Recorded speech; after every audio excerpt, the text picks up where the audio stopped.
Bapak Ibu ingkang kawula hormati, alhamdulillah kita tasih diparingi kesempatan di kesehatan nggih. Di kemauan kangge kita belajar sareng-sareng. Insyaallah apa ingkang kita pelajari saged bermanfaat. Amin ya rabbal alamin. Kita lajengaken yang kemarin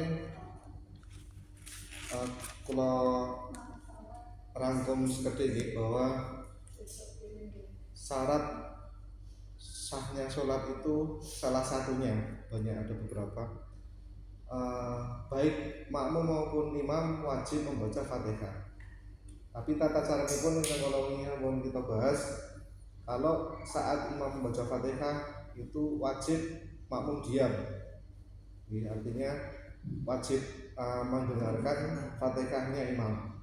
Adapun kita membaca Fatihah sebagai makmum itu setelah Fatihahnya imam selesai. Tentu saya menawi wonten kadang nggih wonten sih sing bareng imam terus macane banter ya. Niku semangat. Mungkin imam mboten mireng tapi sing sebelah iki lho. Iki yo malum dereng kertas makin lepot mirsani YouTube ini kan saged ya ternyata membaca Fatihahnya makmum itu setelah Fatihahnya imam selesai baru membaca Fatihah. Nah, terus yang membatalkan sholat kemarin juga sudah kita bahas. Yang pertama makan, minum ataupun berbicara di luar bacaan ataupun yang sudah disyariatkan. Kata sekolah ini kita contohkan menawi bersih itu di luar sholat disunahkan membaca alhamdulillah. Tapi saat sholat kita bersih mungkin refleks, tapi sebisa mungkin ditahan. Kalau sampai terucap haji alhamdulillah batal. Misalkan mau baca alhamdulillah ya di dalam hati, bersih alhamdulillah dalam hati, jangan sampai terucap. Nah, kalau sampai terucap sholatnya batal. Wajib mengulang dari awal takbiratul ihram lagi. Misalkan bermakmum berarti batal saat itu juga, terus menjadi makmum yang masbuk.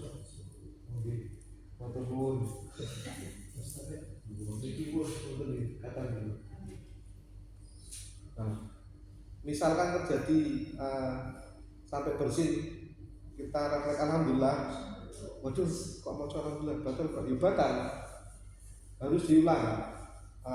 Saat misalkan itu rakaat kedua ya berarti yang tadi satu rakaat batal, ulang sebagai makmum masbuk di rakaat kedua ikut berjamaah lagi. Jadi semua kalam atau semua ucapan di luar yang disyariatkan dalam bacaan sholat itu membatalkan sholat. Makan minum juga, lu mosok lagi sholat kok niatkan ngombe ma'am. Kalau misalkan niat ngombe ma'am itu kemungkinan kecil nih. Yang dimaksud dengan makan minum itu mungkin panjenengan sadar sholat unjuk apa es buah atau jus madu ataupun jus jambu. Lah niku diunjuk sadar sholat, pas mengerjakan sholat isi ana rasane. Nah niku berarti kok di jus jambu rasane batal termasuk makan. Nah, terus wonten selilit baru ini korban dagingnya tasih di rendang saat derenge sholat ada rendang wonten yang selilit. Nah, ini apa ya? Terus selilit enaknya. Nah, itu juga makan batal. Kalau misalkan sampai ada selilit yang copot, niku diwajibkan biar sholat tidak batal dibuang ke arah kiri. Jangan ke depan atau tapi ke arah kiri. Tapi ini berjamaah, nah ini repot banget emang. Ya mungkin ke depan, misalkan dijepit boleh enggak? Boleh, akan tetapi akhirnya kalau pas rakaat terakhir, muntahiyat akhir terus ketelan, gimana emang? wis ditahan-tahan awit rakaat pertama diselempitke ning nggon ning sore lagi. Lah baru terakhir waduh malah ketelan entar. Batas kasih mana lagi. Ya kalau memang bisa menahan sampai akhir sih nggak masalah. Bisa. Jangan sampai tertelan. Nah, itu boleh nggak masalah. Baru setelah salam dibuang boleh. Tapi gini ku ditakutkan wis ditahan-tahan rakaat pertama baru rakaat terakhir ketelan. Bahkan eman-eman. Makanya napa yang dimaksud membatalkan sholat, makan dan minum seperti itu. Bukan terus ning ngarepe ana wedan terus bar rukuk iki rada enak diunjuk kata mboten. Mboten berarti yo sengaja ngerti. Wong sing mboten sengaja kados wau jin terang mau batal apa malih wonten jus kajian diunjuk lah itu batal.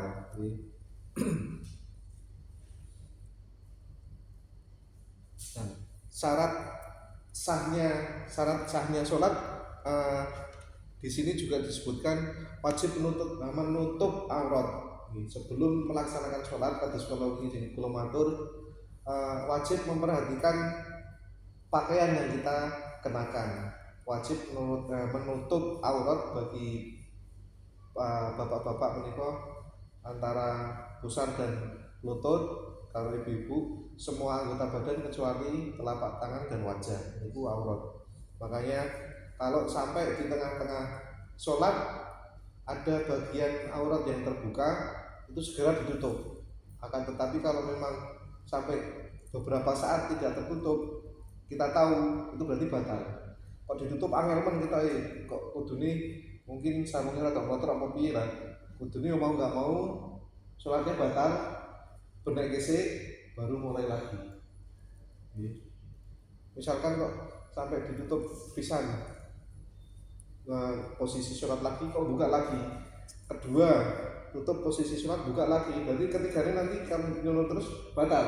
Mendingan batalnya sekalian dibenahi rupiah untuk pakaian untuk bisa menutup aurat yang disyariatkan, baru mengulangi sholat. Misalkan berjamaah juga sama, dibaleni dari awal sebagai makmum masbuk kados wau terjadi misalkan berbicara selain yang disyariatkan. Yang selanjutnya suci tempat maupun suci pakaian, ini sudah jelas. Misalkan di tempat yang mau buat kita sholat ada telek cecak atau sesuatu yang najis, itu kalau mau bertempat di situ harus dibersihkan dulu. Terus kecuali mungkin telek cecaknya pun garing kan di sisi dan sebelah kiri betul ngomong tapi ini isi berat lekek kan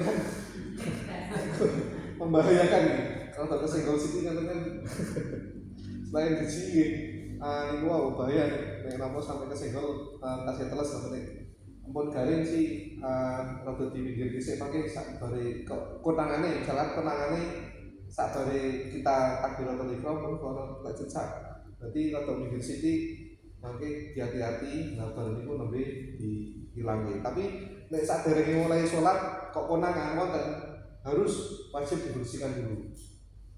Apa malih sing niku rada ngledeni harus bersihkan dari najis baik tempat maupun pakaian. Yang selanjutnya mengetahui sudah masuk waktu.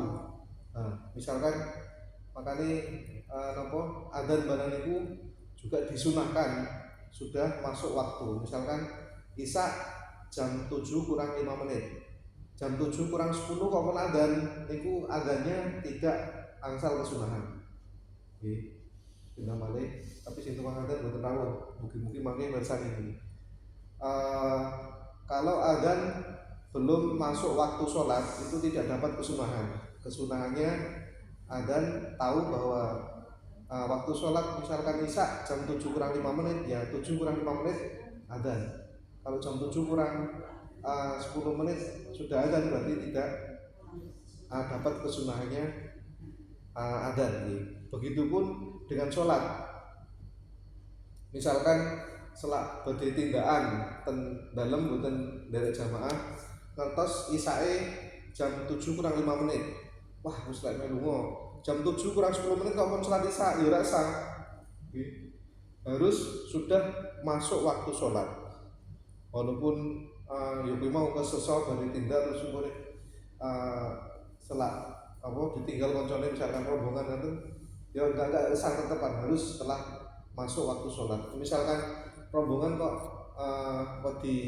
ketinggal ya mangke sholatnya dilaksanakan saat sudah tiba di tujuan. Nah, sholat isya kan tasih panjang waktunya. Tapi misalkan sholat maghrib kok rombongan ketinggalan yang mengerjakan sholat maghrib ini, berarti makanya dikerjakan di waktu isya, namanya jamak takhir. Jamak takhir. Sholat yang digabung dikerjakan di akhir waktu namanya jamak takhir. Sholat yang digabung dikerjakan di awal waktu namanya jamak takdim. Sholat maghrib sama isya dikerjakan di isya namanya jamak takhir. Kalau maghrib dan isya dikerjakan di maghrib namanya jamak takdim. Nah, itu salah satu beberapa dari syarat wajibnya sholat. Itu ada beberapa yang saya sebutkan tadi. Terus istiqbalul kiblat dan madhep kiblat itu juga wajib. Makanya saat dari sholat sudah dipastikan kiblatnya tahu arah kemana.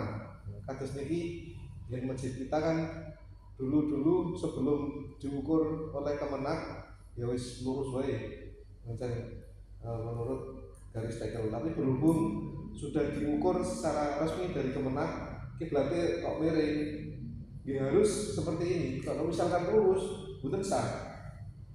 Makanya nyuwun sewu ibu-ibu menawi di zaman itu kedah kepasti kemiringan ampun lurus nggih kan wonten garise. Makanya sajadahe bagian belakangnya pasti garis miringnya atau miringnya ojo napa niki lurus kali garis tekel tapi lurus kali garis softnya.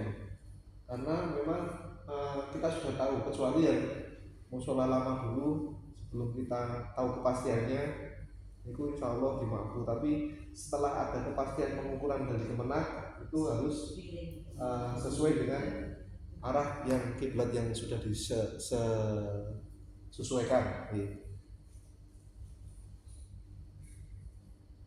Nah, pas saat bepergian itu disunahkan tadi jamak dan qashar. Kalau qashar itu berarti meringkas yang 4 menjadi 2, tapi yang 3 tidak perlu diringkas jadi 1,5. Maghrib di qashar masa maghrib isih 3 ya berarti lagi qashar begini di setengah. Ya memang yang boleh di qashar itu yang cuma 4 rakaat. Qashar itu artinya kan ringkas sih.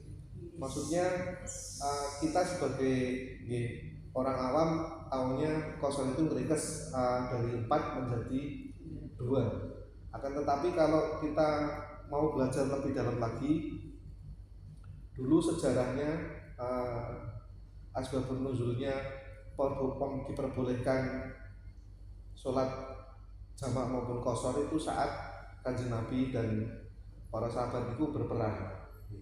Terusé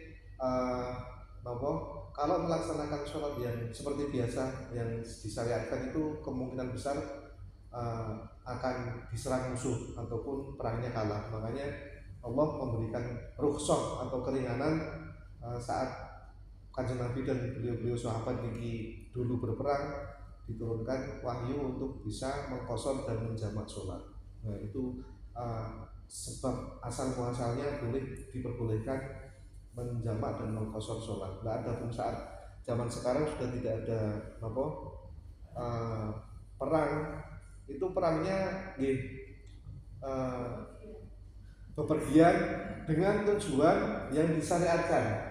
Sekali lagi, dengan tujuan yang disyariatkan sesuai dengan ketentuan. Tidak boleh terus mentang-mentang aku bepergian lagi jalan-jalan piknik kok dikosor jamak kosor. Nah itu kudune agak berpikir lagi. Aku lungone piknik kok, bukan mungkin pengajian atau hormat kalau termundi atau mungkin bisa, tapi ini piknik itu tidak ada rukhsah sebenarnya. Tapi kan salah kaprah orang tadi.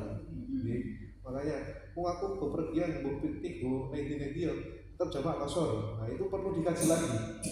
Makanya monggo mungkin yang kemarin belum tahu, kalau misalkan bepergian di luar ketentuan syariat, di luar kita misalkan istilahnya sabilillah,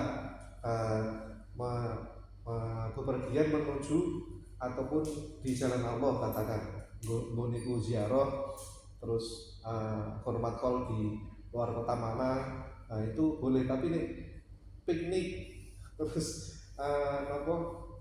yang notabene-nya itu bersenang-senang, itu perlu dikaji lagi. Apakah memang itu boleh? Banyak ulama yang tidak memperbolehkan. Makanya monggo panjenengan mangke misalkan tindak terpundi-pundi dipaskan malih.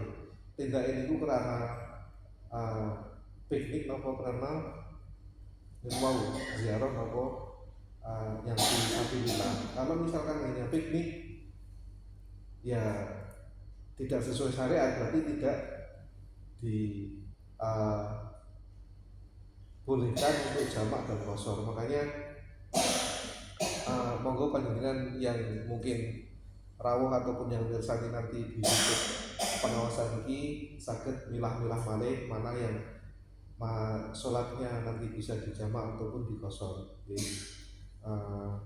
Monggo nih misalkan panjenengan mungkin kemarin tindakan kok aku jamak kosor wae, wis dijamak dikosor pisan. Tujuannya padahal piknik nih, mungkin di biasanya ada temundi Nama saya biasanya ning pundi Jawa Timur ini Bromo lagi perjalanan kan lumayan itu, memang sudah lebih dari 80 km. Tapi tujuannya, tinggal kita lihat tujuannya sesuai yang disyariatkan apa enggak. Kalau misalkan memang cuma pelasiran senang-senang, itu ya kalau bisa diusahakan sholat sesuai dengan ketentuan. Misalkan dulu ya 4 rakaat, asal ya 4 rakaat, jangan dikosor maupun di jamak. Dan misalkan memang sangat terpaksa di jamak, jangan dikosor. Kalau memang tujuannya bepergian itu untuk piknik ataupun senang-senang. Masalahnya kan rombongan memang agak susah. Rombongan bis katakan di jadwal bis katakan memang kan jam 11.30 setengah 12 kan nanggung, misalkan ngenteni sholat dewi beberapa orang katakan loh kok tekan kulo piye ya. Nah niku insya Allah sih dimampu bisa dijamak takhir dikerjakan nanti di waktu asar. Tapi kalau dengan tujuan seperti itu hanya boleh dijamak, tidak boleh dikosor.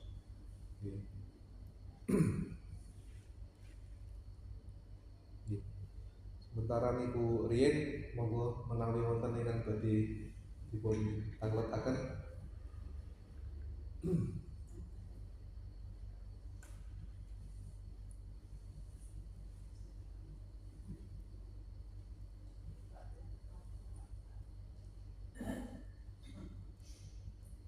Itu Pak, kalau sholat kan kebanyakan sering terjadi ketika istirahat. Kadang-kadang saya terlambat, apalagi dulu sekarang kan mungkin kurang dari 5 menit atau kurang dari berapa 5 nah istri saya itu kadang datang eh, di pada saat sholat dulu dia sudah 2 rakaat. Tahiyat kedua kan berarti itu anu Pak. Nah, itu saya sebaiknya mengikuti langsung atau saya harus dia berdiri dulu Pak untuk rakaat kedua. Dari jelas dulu. Jadi katakanlah sudah rakaat kedua Imamnya jamaah saya kan sudah datang ada terang pertama ya kan sudah 2 rakaat ini kan sebagai makmum dari jamaah belum kan posisinya kan saya itu tahiyat ya. Nah itu saya pas datang tapi saya sudah betul sebenarnya saya harus mengikuti beliau atau saya nunggu sampai dia berdiri Pak. Itu panggilannya gimana atau sebaiknya kita ikuti atau kita harus berdiri dulu? Kita sering kejadian seperti itu. Tata cara atau adab tata krama kita makmum yang masbuk itu apapun saat kita datang setelah siap adapun konotasi siapnya berarti pakaian kita sudah rapi, aurat sudah tertutup, semua sudah posisi siap. Baju misalkan lengan panjang itu banyak ulama yang menyarankan untuk tidak dilinting, dipanjangkan, kecuali setelah sholat nanti dan untuk ringkas mengerjakan pekerjaan tidak apa-apa, tapi saat sholat lengan panjang itu ulama banyak menganjurkan diloskan, jangan dilinting. Setelah semua pakaian dipaske, tempat misalkan sajadah sudah tutup, pakaian sudah menutup aurat, apapun imam yang dilakukan kita langsung ikuti. Entah itu tahiyat, entah itu rukuk, entah itu sujud, langsung kita takbir Allahu Akbar, niat sholat waktu itu mengikuti imam, langsung misalkan imam sujud, langsung sujud. Jangan nunggu imam bangkit dari sujud terus berdiri Fatihah baru kita mengikuti. Itu adabnya. Banyak kita lihat mungkin majelis juga berso hampir rata-rata seperti itu. Ada makmum masbuk, imam sedang tahiyat atau berjalan sujud, padahal dia sudah siap, sudah bisa takbir dan mengikuti, tapi dia nunggu imam berdiri. Itu dikatakan sebagian ulama tidak tahu diri. Orang yang tidak tahu diri seperti itu, maksudnya apakah kamu bisa memastikan kalau kamu menunggu imam berdiri itu kamu masih hidup? Kan enggak. Makanya apapun yang kita saat kita datang mau ikut masbuk berjamaah, imam sedang apa kita ikuti. Itu salah satu tata krama sebagai makmum yang masbuk. Nah itu tadi maksudnya kalau misalkan sampai menunggu imam sedang sujud dan berdiri, apakah ada jaminan kamu masih hidup dan menangi imam berdiri dan kamu mengikuti sholat? Kan cara kasarnya teman-teman. Apakah ada jaminan kamu bisa menangi imam berdiri dari sujudnya dan kamu masih hidup? Makanya ketika kita datang sudah siap semua, aurat sudah tertutup, tempat sudah disiapkan, langsung kita ikut apa yang imam sedang lakukan. Itu salah satu adab atau tata krama dalam kita makmum atau sebagai makmum masbuk. Walaupun sudah sujud pertama atau kedua kan? Iya, apapun saat imam dilakukan kita siap langsung ikuti. Allahu Akbar, imam sujud kita ikut sujud. Jangan nunggu imam berdiri ataupun kebanyakan kan aku main ngono ya ora dihitung sak rakaat kan intinya dong. Ya, tapi itu berarti dia tidak beradab. Banyak ulama mengatakan kalau memang kamu sebagai hamba yang beradab, ada punya tata krama dengan Allah, apapun yang dilakukan imam saat kamu datang ikuti. Jangan nunggu imam ruku, aku misalkan melu kan ora dihitung sak rakaat. Nah itu tadi, apakah ada jaminan kamu masih hidup saat imam berdiri dari sholatnya? Kasarnya makanya apapun yang dilakukan imam saat kita datang masbuk, langsung ikuti, takbir langsung ikuti. Tapi nih cuma kita nak butuh takbir kan belum sah. Saat syarat sahnya sholat kan rukunnya harus takbir, niat, baru mengerjakan.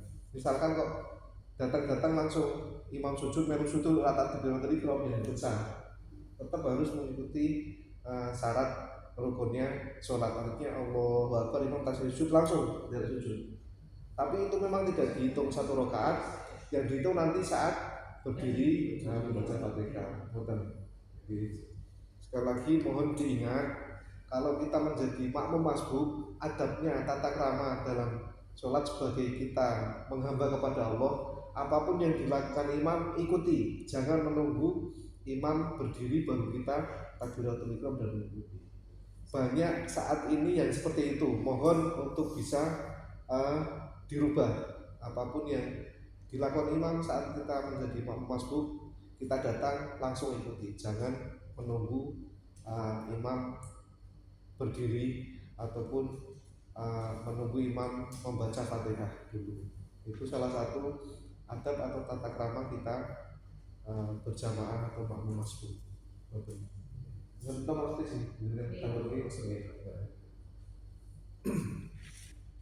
ibu-ibu betul. Tahu bisa. Kembali lagi mengenai masalah wudhu tak. Wudhu dulu Ustaznya kan bilang sebaiknya begini ya, untuk membasuh tangan tuh. Nah, tapi posisinya kan saya melihat kalau saya begini kan saya wudhu, karena pantulan di masjid sana tuh kenceng banget, malah tiba-tiba kanan gitu. Ada mereka tuh ada yang pernah terjadi saya wudhu tiba-tiba sungkan lah itu, atau mundur ganti tempatnya itu gimana kan? Nah, kalau posisi keran kan bisa diatur, betul saja diatur. Sekarang mundur langsung kan kenceng otak. Biasanya keran kan wonten puterannya 25%, 50%, 75% atau 100%. Kan wonten. Anjurannya ya secukupnya, kita wudhu itu secukupnya.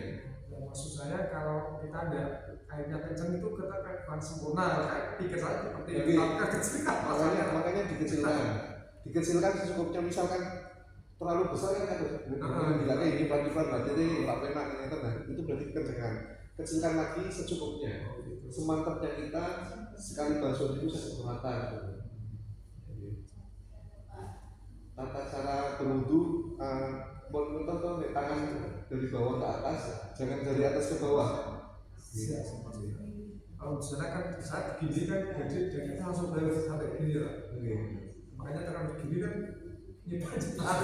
jadi kalau di keran itu pasti bisa diatur. Jadi kesalahan kita. Ampun dipolti, kita berwudu itu menggunakan air secukupnya. Kalau misalkan kekencangan dikurangi, kalau terlalu pelan ya dikencangkan lagi, tapi jangan sampai kita tidak nyaman dan mengganggu orang lain. Betul, ibu sampun. Insyaallah kita laksanakan minggu ngaji. Kita bahas yang untuk teknis pelaksanaan sholatnya yang sesuai dengan ketentuan syariat itu pun insyaallah makin minggu ngaji. Mugi-mugi diparingi umur panjang. Alhamdulillah, mungkin apa yang kita bahas sakit bermanfaat. Wassalamualaikum warahmatullahi wabarakatuh.